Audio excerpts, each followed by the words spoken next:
Бүгін біз Python'ды үйренетін платформаны таныстырамыз. Және де сол платформада қалай задачаларды шешу керектігін көрсетемін.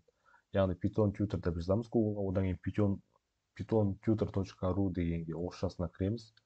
Және де мысалға мен бұл жаққа кіріп қойдым, егер де кіретін болсақ войти дегенді басамыз. Және де регистрация жасаймыз. Мен регистрация жасап қойдым, сол үшін сразу кіре беремін. Және де бізде осындай сабақтар берген, осы сабақтардың барлығын оқып өтеміз. Осыдан кейін заданиялар шешеміз. Мысалы мен үшбұрыштың ауданы туралы задачаны алайын. Осы жақтан не істеген? Бізде екі катет берілген, және де осының ауданын табу керек. Соны біз Python тілінде жазуымыз керекпіз.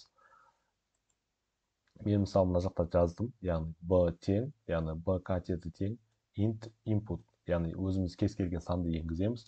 Және де h-та да біз тип данных integer, яғни бүтін сан болу керек, және де біз өзіміз input сан енгіземіз. Және де print жасаймыз, және де бізде формула қандай болады? 2-ден 1 bh.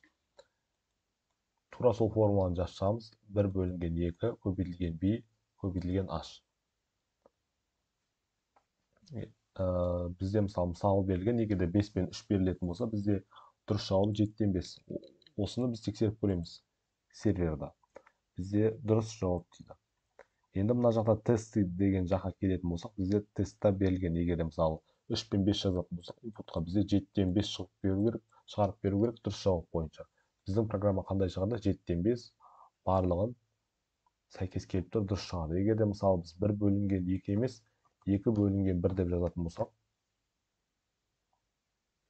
бұны тексеретін болсақ, бізде қате жауап шығарып береді. Өйткені бізде мысалы 2 бөлінген 1 дегеніміз ол 2, яғни 3 көбейтілген 5 бізде 15, 15 2 көбейтсе 30, яғни барлығын 2 еселеп жазып берді. Бізде барлығы дұрыс емес. Осылай басқа да тапсырмаларды өзіміз жазып шығарамыз.